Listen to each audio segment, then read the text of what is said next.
and take roll call. Secretary Kimberly Lane, not here. Matt Milburn, Here. Doug Tischbein, Here. Anna Shapaw, Here. Chad Dilly's not here, and President Ryan Cambridge is not here. But we have a quorum. So first order of business is to approve the March 12th, 2025 minutes. Has everyone had a chance to look those over? Any questions? Okay. If not, can I get a motion to approve the minutes as presented? So moved. A second? Second. All in favor? Aye. Opposed? Same sign. Motion carries. All right. And now we'll open for public presentation and comments. Anyone online? Okay. Okay, next on the agenda is the Zionsville Foundation update, and I'm going to go ahead and give that. All right. Well, exciting news at the Parks Foundation. They are pleased to announce the appointment of Tim Cassidy as the new president of the board of directors. He succeeds Nancy Carpenter, the founder and first president of the foundation, who has completed a successful 5-year term. Tim brings a wealth of experience and passion to the role.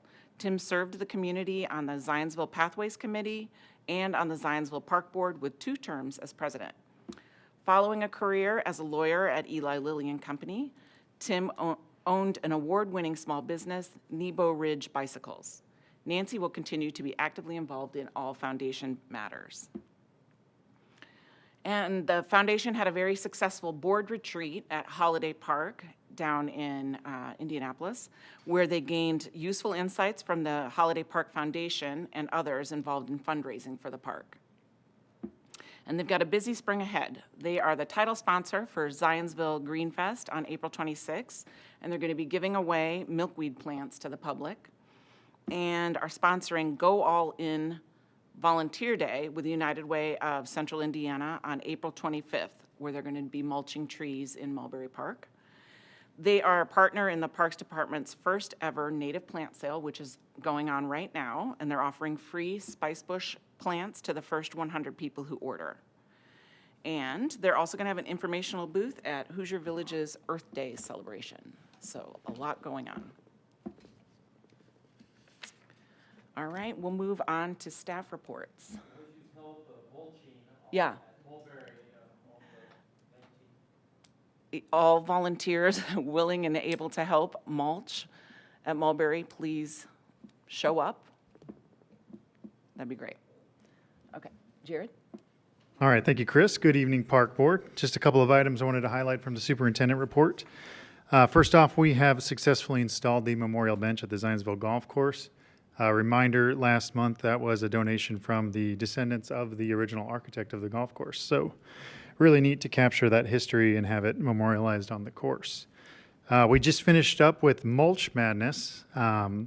We installed engineered wood fiber mulch at 3 of our playgrounds around the park system. So Overly Warman Park, Heritage Trail Park, and Mulberry Fields all received engineered wood mulch. So this specialized mulch can allow us to have the compaction needed for safe fall protection on our playgrounds, as well as provide an accessible surface so that our playgrounds are still accessible to our community. In addition, we invited the Zionsville High School football team out to help us on March 6th as we mulched the trees within Heritage Trail Park and along the Big 4 North expansion. So really thankful for their assistance with our crews, and we knocked out all the trees on site. So all of them are properly mulched and ready for the year. Our naturalist team started the very first volunteer naturalist program. So eager residents in the community were able to go through this onboarding and training so that they can assist us with naturalist programs throughout the year.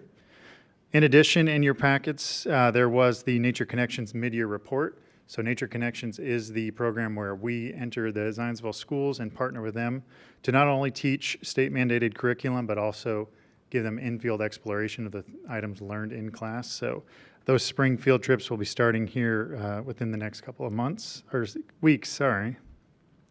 Our Director of Recreation returned from the NRPA Revenue Management School in West Virginia, so coming back with the first year's knowledge and implementing that into our operations so that we can be more resilient and sustainable as we grow. The red Holiday Bridge pedestrian railing is beginning to go up along the bridge over Eagle Creek, just outside of Holiday Farms. We had 279 work orders created within our maintenance department in the month of March. 245 were completed, and 217 of those were preventative maintenance. And finally, as Chris mentioned, we do have our first ever native plant sale going on right now. The spice bush being donated by the Parks Foundation are walking out the door as we fill up those original orders, so get yours in. We will accept pre-orders until April 18th, and then we will also offer day of sale sales on site May 3rd, and that'll be from 9 to noon at Heritage Trail Park. And that is all from the superintendent report. Murdoch, you ready with the Director of Rec Services?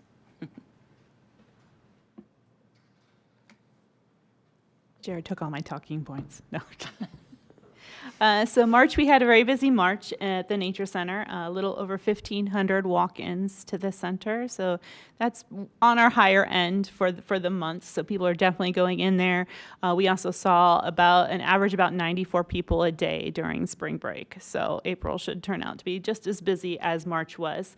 A couple things to highlight. We have a Brownie Scout troop that is actually working on creating a new snake enclosure for our gray rat snake, Winnie, who, as she's getting older, I think she's 3 now, she's, of course, getting much larger, and she needs a larger enclosure. So they are working, they met with the naturalists. We kind of compiled a wish list of things to consider, because it is a snake, and they're really good at escaping, and obviously the library would not appreciate if that would happen. And so they are working on designs. We're looking forward to seeing those, and hopefully by the end of summer, we might have a new tank for her to kind of explore and be able to stretch a little bit more than she is currently. Couple of big programs that happened during March. We had our annual Woodcock Walk at Overly Warman Park, which was very well received. About 36 participants for that one, and they did hear and see woodcocks. As Jared said, we had our first ever volunteer naturalist training, so we had 9 volunteers go through that one, and they will be assisting us, and they're already signing up to help with some of our more detailed programs. They'll be helping with summer camps, as well as a lot of school programs that we have coming up. So they will be hopefully a very important part of Nature Connections in the future. We started our first ever after-school nature club. So this will be a monthly program that'll meet at the Nature Center right after school for elementary age students. So the first one was well received, since it's the very first. The second one is coming up in, I believe, a week, and it is almost full. So something kind of new. We'll take a break over summer, kind of look it over, kind of tweak it, and then bring it back with the school year starting back up. So, and then the story walk at Elm Street Green is back up, and the story is out there, and I can't remember which one it is. But if you are up for taking a walk, you can go out there and read that one. So that'll be up through October, with it changing out monthly. And then, as Jared said, I was not here last month because I was at the NRPA Revenue Development Management School, which was wonderful. So lots of things that I took from that one. We have our plant sale going on, so get your plant orders in. There's still spice bush left. We haven't hit our 100 yet, so if you're looking for that one. And then as far as our summer camps, 11 of our camps are full. A few have a couple spots left, and we have only like 2 camps that are really have a lot of spots to go. So we'll keep pushing those. They're for the older kids, which is usually pretty common. And then our Creek Stomper, if you haven't seen her, she is back and out. She's looking beautiful. She got fully detailed on the inside, which was much needed. So we will appreciate that one as we're running around all summer with her. And we held our first park and play during spring break, which we had about 25 people show up for that one. So unless you have any other questions, that's all I have. Thank you. Thank you. Okay, we'll transition to new business. First up, Lincoln Park Refresh Construction Bid Set. Thank you. In your packets were the construction documents related to the upcoming Lincoln Park refresh project. So I've got a couple renderings I'll have going on the screen here while we talk about it. So the goal of this project is not to remake the park, but just refresh many of the elements that are within and have become tired. So part of the refresh would be a new gazebo, removing some of the vegetation to give it a more open look so that the grass can properly grow with adequate sunlight. Removing the berm and installing bollards along Oak Street to give it that more open and welcoming presence as well. And then a new wider brick sidewalks within, so these sidewalks will be 8 foot wide, allowing both for ADA compliance as well as a bride and groom to walk down the aisle side by side. Happy to answer any questions related to this project, but upon the board's consideration, we could begin to advertise this out for bid and have this before you later in the year with hopefully a qualified bidder to consider. Any questions or comments? I think the renderings look great. It definitely seems more inviting. Thank you. Is the bids that are going out, is it turnkey, meaning the gazebo itself, including roofing and ceiling and everything is included in one package? Yes, so this will be a lump sum contract. There is a spec equivalent gazebo within it, but there are some specific details so that we add a little bit of customization that'll retain the character of the gazebo that's kind of out there. But to your point, all elements within will be a lump sum project. The current roof is a cedar shake? Yes. So you're going to try to maintain that? Yes, that we look? are. Yep. And then I saw in one of the drawings in the site details, it was calling for donor recognition pavers? Yes, so previous iterations of the park have had donors in the form of brick pavers that line the walkways now. We are going to not only take the existing ones, but also begin our own brick fundraising campaign throughout the summer. And then all of those bricks will actually be contained within the gazebo. So anyone that purchased one in the past, that'll be reset with the new structure. And then and anyone that wants to join, I think we have 15,000 spots available. So. Same thing for benches then? Benches, we probably won't actually. Yeah, we've we've limited the memorial opportunities within Lincoln Park just because it's so small and already has several legacy memorials within, including the fountain. We've been in contact with the donors of the original fountain, and we're going to make sure that their vision for that is upheld with this new project. But we'll definitely welcome some more brick pavers. Question was I think it looks great. So the split rail fence on First Street's coming down? That'll be gone, It's going yep. to be all opened up and? Yep, and all the beds more or less will be completely redone with vegetation that blooms throughout the whole year. That'll fill in the space and hopefully require less and less maintenance as it does grow out. Native, right? There are some non-natives, but nothing invasive for sure. Some of the challenges with shade is you got to find hostas and things that didn't originally grow in Indiana. Jared, sorry, no, you're good. I think this looks fabulous. I love how open and inviting it feels, and I think it, when you get ready to pull onto Main Street, this is, it's a beautiful entrance into that sort of the community. So great job. I know it's a small space, but maybe a consideration for a picnic bench or two. I could see that as a way to support the local coffee shops and eateries. People grab some to-go food and have a spot to go have lunch as a family. So I don't know where, but maybe just a consideration. Yeah, we've actually had a couple conversations about that. We're thinking just mobile items that we set out during the summer months and then pole. That way they don't necessarily have a dedicated space, but can still be used when the park's most active. Absolutely. Do you have any security provisions for cameras, security provisions going in for? We have not implemented surveillance with this park just yet. Normally we do talk with IT and see what they want to do. That's a good conversation to have at this point. Okay. That's it for me. It's just, Looks because it is right downtown and so many people see it, I'm excited. Looks great. Yeah, it really is nice. And I'm looking at the sign in there is reminding me, I've seen the signs, the new signs being put up all over town, pointing out our parks and everything. I think they're great. They're very eye-catching and as a side note.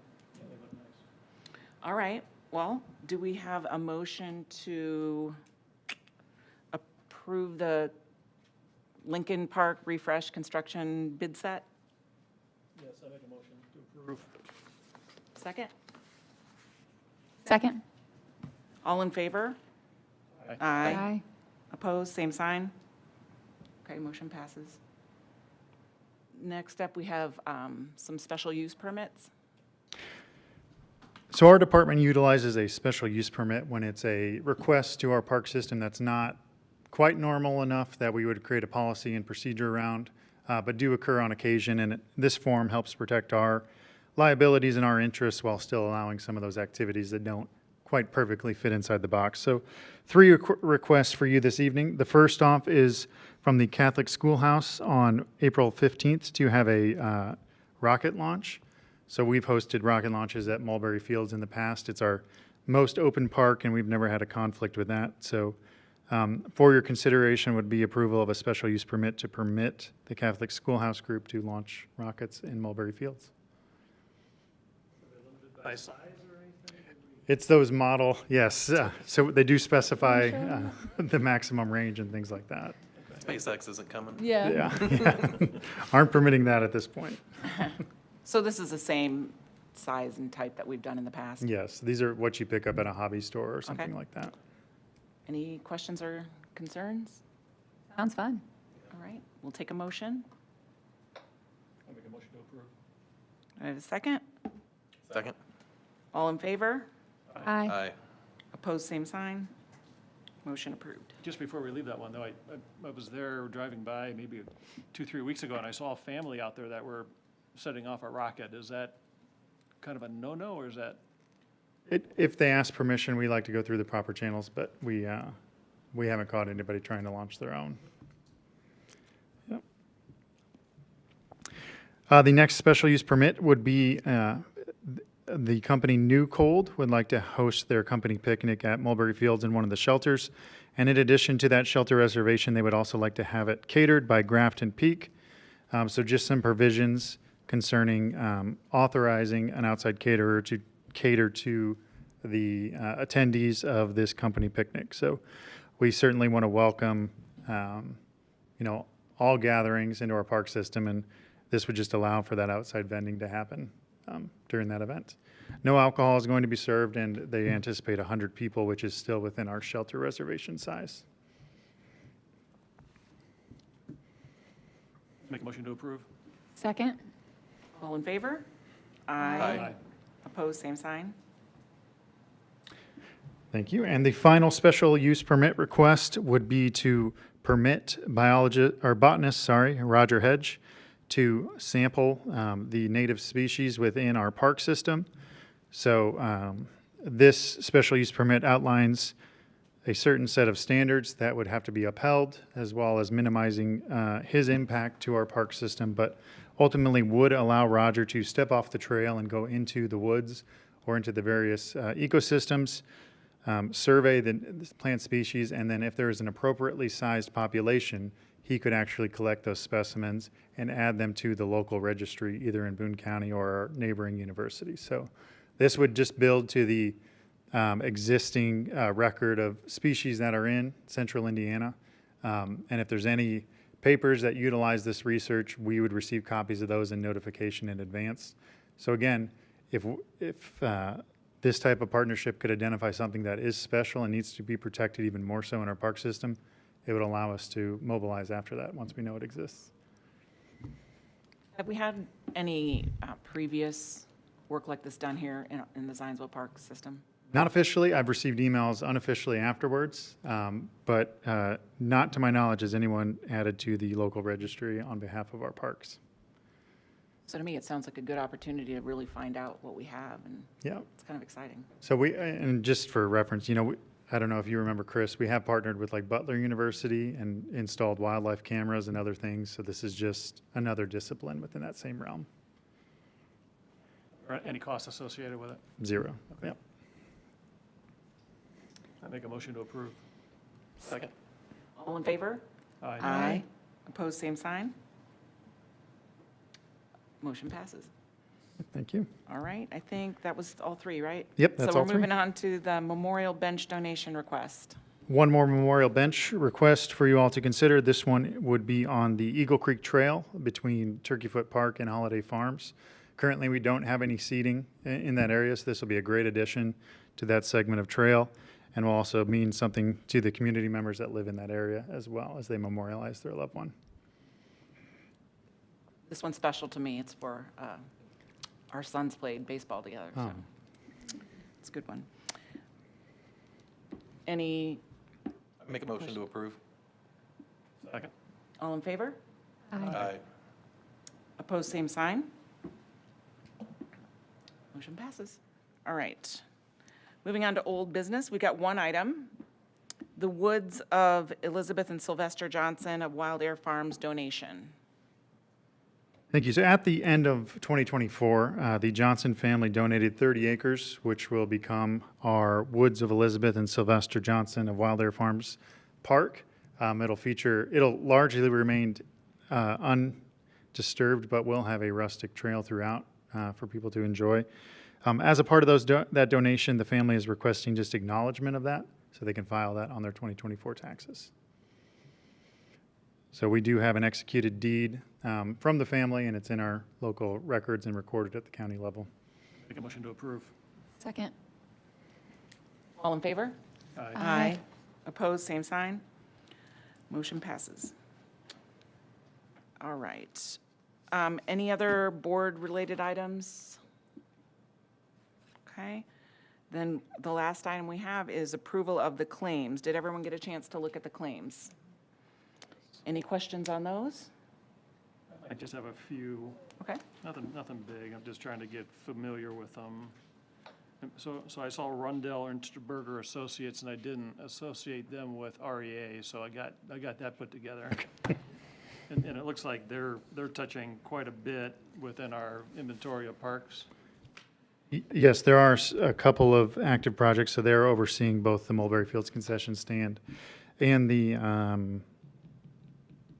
Connector Path. ESG Elm Alliance Street Green Connector Path. Connector Path, as well as the Lincoln Park Refresh and Carpenter Nature Preserve.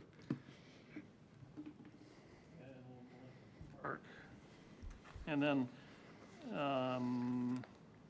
when I see the MatCon under the park impact fee, I see MatCon general contractors for Carpenter Nature's Preserve. I see two claims. One's 107,000, one's about 5,000. What's the difference between those two?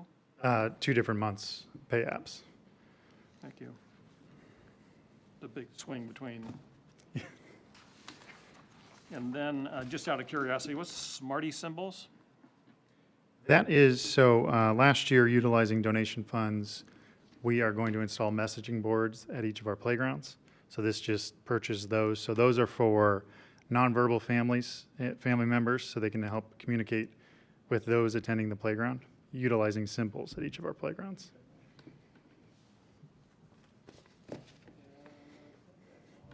Oh, there's, my other one is, I see a lot of refunds and returns for cancellations. Is that pretty typical that we would see? Yeah, so there's usually a mad rush to get registered, especially for our summer camps since they book up and fill up so quickly. But then summer plans change and items like that. So, and also some of those might be tied to our garden plot program. So we do request a deposit up front, and then if they don't continue with us, we give that back if their plot was put back. All I have. Making a motion to approve the claims.